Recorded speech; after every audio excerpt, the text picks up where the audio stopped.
Hello, my name is Dr. Greenwald, and today I want to tell you about the importance of fecal analysis. And I also want to introduce you to a new invention that allows fecal analysis to be done in a cleaner, more efficient, more accurate way. Fecal analysis is very important to you, your pet, and your family, because many of the parasites that affect your pet can also infect you and your family.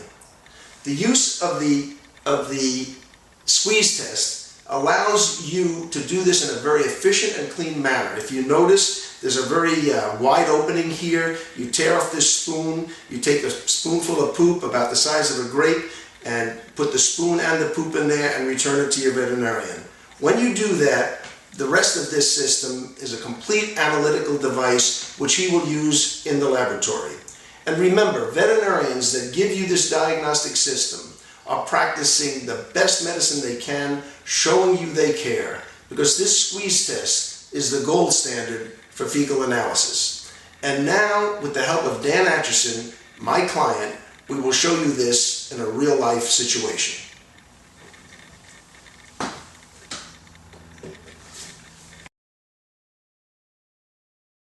Well, Dan, as I've told you so many times before, you're such a pleasure to have as a client because you take such good care of your dogs.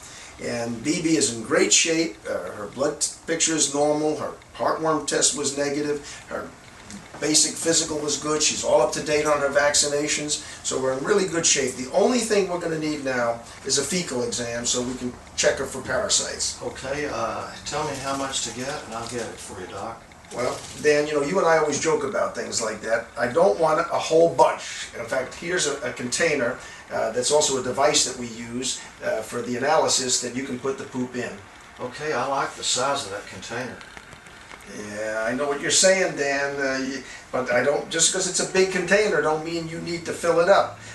We just need about a spoonful. You see, you can just take this spoon right here and tear it off. It breaks off real easy. Scoop up some poop. That'd be about a grape size of poop.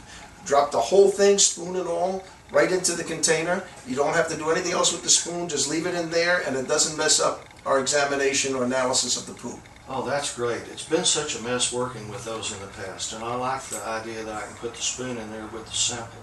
Okay, real good. And then when you return it, Dan, I want you to realize that this is a complete analytical device, because you see we can add some solution to this poop and then we can squeeze it and squeeze it. You see how squeezable that is? And that mashes the poop between the sides of the walls of this container and makes it into a poop soup. And then you see, Dan, over here is a strainer, and this strainer acts as a filter. So we then take the poop soup and we filter it through the strainer, through this funnel, into a test tube that's sitting in a centrifuge. Then we spin it, collect the eggs that come to the top of the tube, and examine it under the microscope. Well, one thing I really like about you, Doc, you explain things so well to me. And by the way, I like the idea of the strainer, and that way I don't have to worry about getting dirt or grass in the sample. And you're absolutely right. It doesn't have to be a super clean poop, just a poop. And just the right amount, which would be about the size of a grape. So here you go, Dan. Just bring us a sample first chance you get. Okay, I've got a question. From the time that I get the sample to the time that I return it, how much time do I have? That's a good question, and I'm glad you asked it. If you collect it during the day, it could be any time that day. But if you're going to keep it overnight or over the weekend, probably not a bad idea to put it in the refrigerator. And I know that sounds kind of yucky, but this has got a super seal on it, so you can put that in the refrigerator, not worry about it, and then you can bring it back a couple of days later. That would not be a problem. Okay, Doc, great. I'll get you a sample.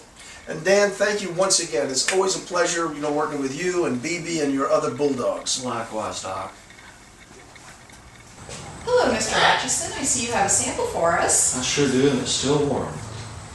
Okay, you can call us in about an hour for the results. Okay, how much will I owe you? There's no charge for today. It was prepaid. Okay, great. By the way, tell the doc that the container worked real well. Okay, will do. I'll take this back to the lab, and have a great day. Okay, thank you, Karen. Bye-bye. Thank you. Bye. Well, I see that Dan left us a sample, so now I would be the tech or the veterinarian, and I would just snip the top off of here, which then allows us to enter a fecal solution. And there's marks on this container so that the tech can decide how much solution they wish to add. And then we just macerate it to make a fecal emulsion. I call it a poop soup. And we do that until we now have a nice fecal emulsion. And then we take a test tube like this, put it in the swing arm centrifuge is the best, and then just fill it to the point of a meniscus. You can't see this, but all veterinarians and vet techs know what this part looks like.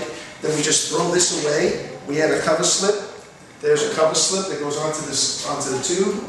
We close the centrifuge, we hit the press button, and 7 to 10 minutes later, we can take that cover slip, put it on a slide, and look at it under the microscope. So I hope you can see how quick, efficient, and simple this is. The whole process didn't take us 20 seconds to get it ready to be put into the centrifuge. So as a client, you can see that this is a complex analytical examination, but can be done very simply with the use of the SqueezeTest device. And as a veterinarian, you can enjoy the simplicity and how clean it is. One doesn't even have to wear gloves when doing the SqueezeTest. Thank you very much.